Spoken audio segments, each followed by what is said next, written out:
Radio 92.7 big એફએમએ અને જિલેટે આણંદના યુવાનોને આત્મવિશ્વાસપૂર્વક તેમની કેરિયરમાં પ્રથમ કદ માંડી શકે એ માટે માર્ગદર્શન આપી નવા વિશ્વના પરિચય કરાવ્યો હતો. इमरान मुस्तफ़ा, मैं बिग एफएम दिल्ली से हूँ.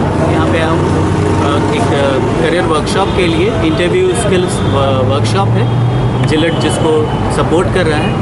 यहाँ पे हमने गुजरात में इससे पहले भी अहमदाबाद और बड़ौदा में ये एक्टिविटी की थी और हम ये आनंद में कर रहे हैं. स्टूडेंट्स को जो भी टेक्निकल यूनिवर्सिटी में पढ़ रहे हैं, जैसे कि इंजीनियरिंग के, मैनेजमेंट के स्टूडेंट हैं, उनके लिए स्पेशली ये वर्कशॉप ऑर्गेनाइज़ की गई है.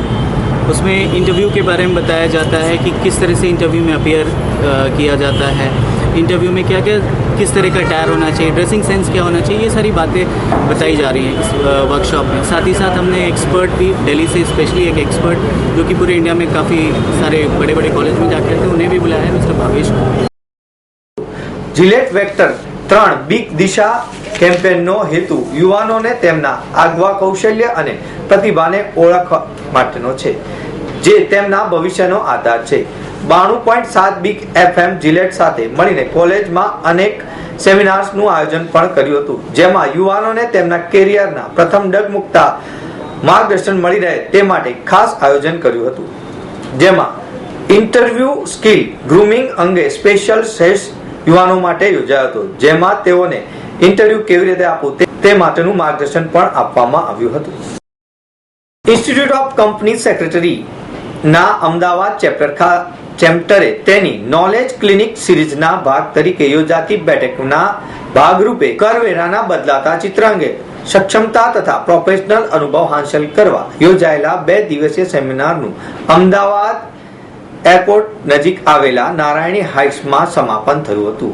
આ 2 દિવસીય સેમિનાર દરમિયાન તમામ બેઠકોમાં કરવેરા સંબંધિત વિશિષ્ટ વિષયો અને મુખ્યત્વે કરવેરા અંગેના વિષયોને ખાસ કરીને કંપનીઓના કાયદા 2013માં સેક્રેટરીયલ ઓડિટથી માંડીને રિસ્ટ્રક્ચર અંગે હાઈકોર્ટ સમક્ષ કઈ રીતે હાજર થવું તે ઉપરાંત પાર્ટીઝ ટ્રાન્ઝેક્શનથી માંડીને ડિરેક્ટર રિપોર્ટ, વાર્ષિક રિટર્નથી માંડીને અન્ય મહત્વના મુદ્દાઓ, કોર્પોરેટ સોશિયલ રિસ્પોન્સિબિલિટી તેમજ નવા કાયદા હેઠળ લિસ્ટિંગ એગ્રીમેન્ટની જોગવાઈઓ અંગે ઊંડાણથી ચર્ચા થઈ હતી. ICCSના પ્રેસિડેન્ટ CS અતુલ મહેતાએ સેમિનારના બીજા દિવસે સભ્યોને માર્ગદર્શન આપવા હાજરી આપી હતી. તેમજ મહેતાએ વધુમાં જણાવ્યું હતું કે અમે ગુજરાતમાં ગાંધીનગર સહિત દેશમાં 10 નવા પરીક્ષા કેન્દ્રો સ્થાપી રહ્યા છે. આ કેન્દ્રો જૂન 2015 થી કાર્યરત થઈ જશે. સેન્ટર તરીકે પસંદ કરાયેલા અન્ય શહેરોમાં અહેમદનગર, અકોલા, અમરાવતી, બિયાવર, ચિત્તોડગઢ, ઝાંસી, પાણીપત, રૂલેક અને ઉજ્જૈનનો સમાવેશ થાય છે. તો મિત્રો, આ હતા અત્યાર સુધીના મુખ્ય સમાચાર. સમાચારની ખાસ ગતિવિધિ માટે આપ નિહાળતા રહો S Live ન્યૂઝ બુલેટિન. નમસ્કાર.